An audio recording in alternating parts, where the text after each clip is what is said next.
Good morning, second period. We are going to begin session 14. This is going to be your Bend 2 assessment. You are going to be considering the roles people can play when issues arise and resolving to be upstanders.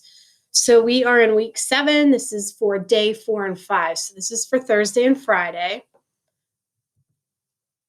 So we are going to watch a video called Are You a Bystander? So I'd like you to take a look at this. And as you watch, I kind of want you to think about these two questions. Why doesn't the bystander act? And how might the bystander have made a difference?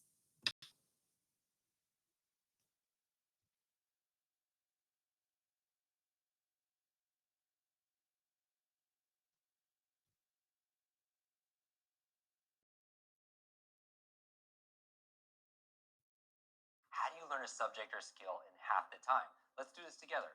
I want you to right now think of a subject or skill.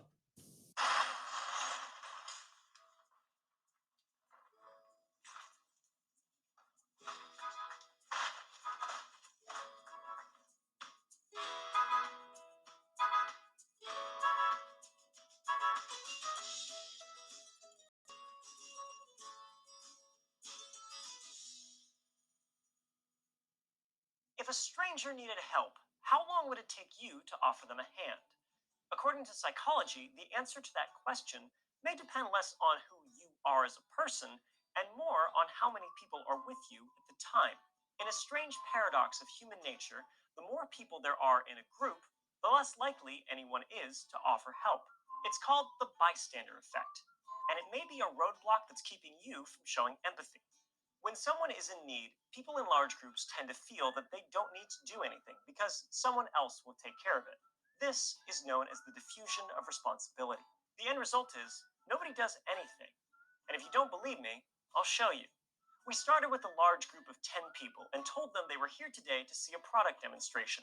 So we're just basically looking for emotional reactions to certain products. We're not quite ready to go yet. So as you can see, you have these surveys. Go ahead, start filling them out. Take all the time you need with them. I am going to go get the product and just start throwing it together, and then we're going to begin. Sound good, everyone? Cool. Thanks. Here's the thing, though. Everybody but one of these people wasn't in on it. We gave her a 10-minute window where she could offer to help. Let's see if she comes to my rescue.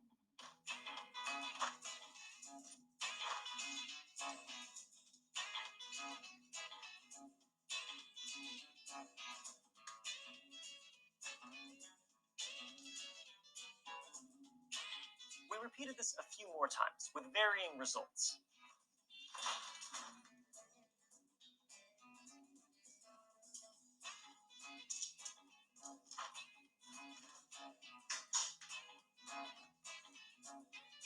Come on. That didn't sound good.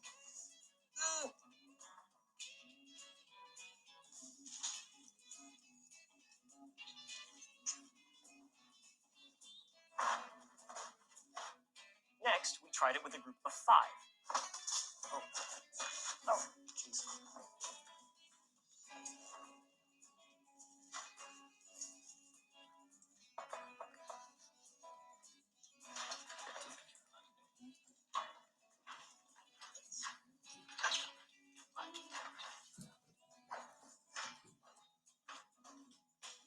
So far, it's not looking good for people in general. Are we just plain unhelpful, or is there something to the bystander effect? To find out, let's see how helpful people are when they're all by themselves.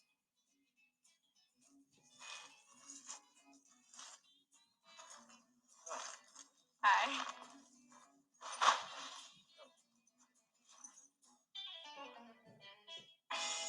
The results? With our group of 10 people, it took our participants an average of 8 minutes and 1 second before they lent a hand. Excuse me, thank you. Can I help? Oh, I just feel thanks. bad. Participants in our groups of 5 were a little quicker, saving me from the tent with an average time of 7 minutes and 25 seconds. I'm okay. Do you need help? Do you want to give me a hand? Yeah.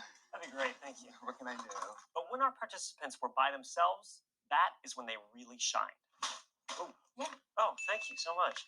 On average, they offered to step in just 3 minutes and 19 seconds. You were the fastest by a country mile. I have set this thing up by myself 7 times today. That makes me sad. You took a total of 12 seconds. Why do you think you were so quick to do it? I like to help in any way that I can. That's the funny thing about the bystander effect. You would think that a group with more people would mean there's a higher chance someone would do something. But people in a group are actually less likely to help. I knew I should have just stood up and done it, but then a big part of me wanted to see what these people would do, and I was just kind of like, are any of them gonna help? At first, I was a little shy to jump in and help, but then after a while, I just like, I'm just gonna jump in and help. Thank you, I Yeah. appreciate it. You're welcome. Sorry, it took 8 minutes.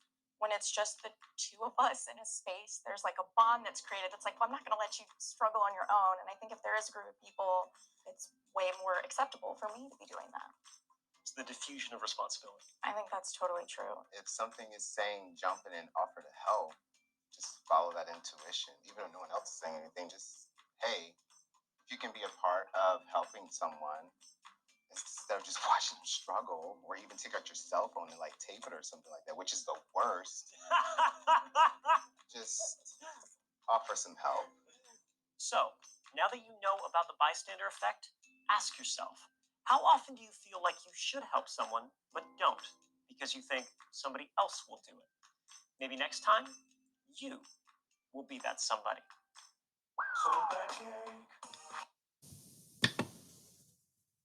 Okay, so when we go back to those questions to consider, why doesn't the bystander act? And it showed you that whenever you're in bigger groups, people tend to think somebody else is going to do it.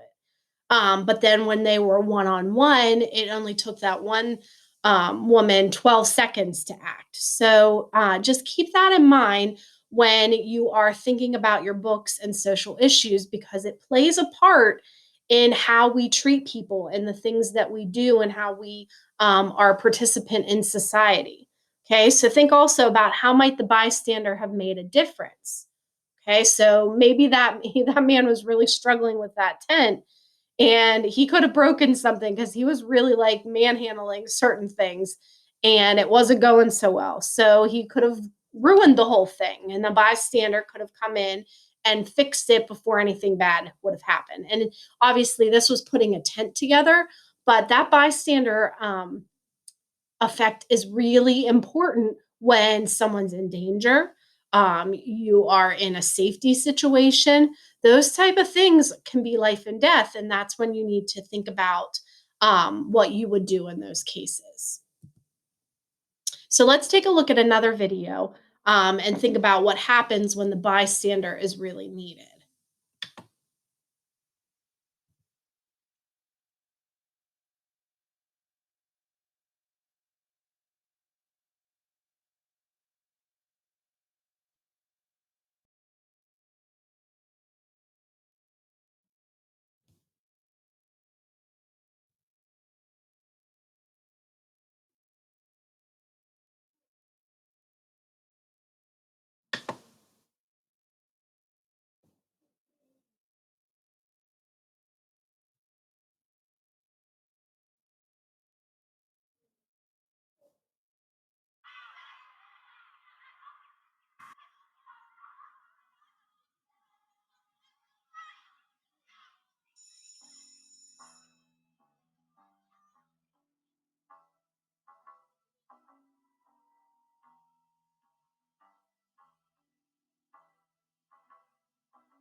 Okay, so what happened in that situation? So here are some questions to consider. Why doesn't the bystander act? So the bystander actually takes a moment to, he sees that the deer and the wolf, that the wolf is about to beat the deer up. And he takes a second and kind of plays that scenario in his mind. And he sees that if he would fight, then the wolf would come after him. And so he chooses not to do anything. And so as he's walking away, that visual of him growing a tail, becoming a wolf himself because he did nothing and allowed something bad to happen, makes him just as bad as the wolf. Okay. So you need to think about how might the bystander have made a difference. If he would have intervened or just created some distraction, that may have made the wolf run away or go away, and stop what he was going to do. It didn't have to mean that the bystander would get into the fight himself, but just creating some kind of disturbance to kind of maybe make a chain of events occur that would change it. So these are all questions that you need to consider whenever you're thinking about being a bystander in some social issue that is going on. So, roles people play during times of an injustice. So, just like Travis in The Serpent King, there was an injustice, and there were two people that were involved in his murder. And the one was a bystander. Okay. So, that bystander could have made a difference by intervening with the perpetrator. So we have the perpetrator, we have the victim, and then we have the bystander. And sometimes there's a lot of bystanders, and those bystanders don't do anything because they think somebody else will. But we need to figure out how we can be better and how we can step up and change things.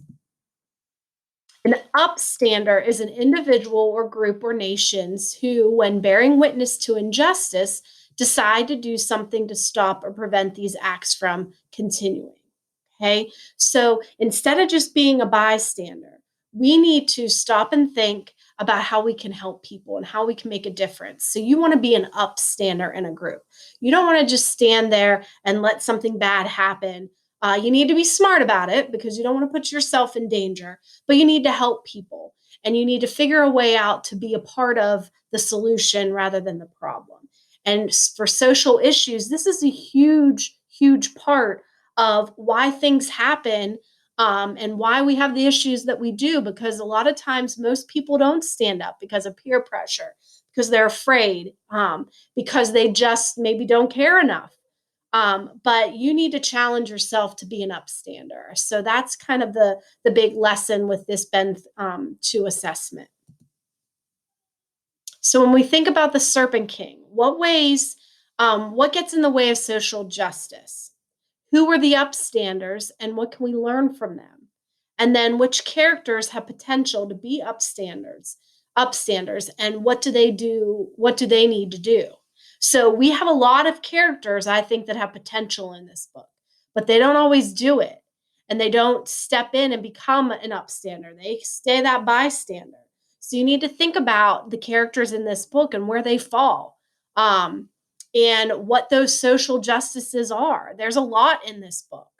And it's surprising when you actually dissect this and you say, oh, yeah, they didn't really do anything. They like them, they're friends with them, but they didn't step up.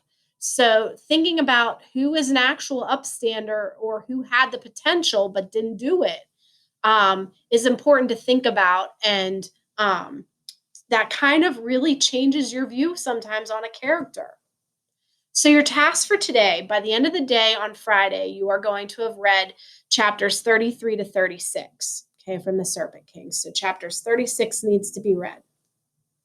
You are then going to create a Flipgrid video where you talk through the idea of a bystander and the upstander.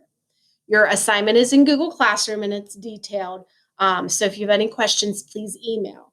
Also, spend some time seeking out upstanders in your life. Discuss with your family and friends any upstanders they've known and what might have given these people the courage to be that person when it mattered. Think about how you yourselves might find opportunities to act as upstanders too. And ladies and gentlemen, since we are in this weird time and this pandemic and things are going to start opening up on Friday, you could be an upstander. So you need to think about people and you need to think about their feelings. You need to think about how you can be a positive effect in the world. Because a lot of people are hurting right now. Businesses are hurting. People are fired up. They're angry. Some are still scared. I don't know what to feel. One minute I think, okay, maybe we do need to open up. And then the next minute you hear cases are rising and it just makes you feel so uneasy. And you want to protect your family and you want to protect yourself. But you need to have that courage to be an upstander and to try and think of positive ways to contribute to society and to be a better person.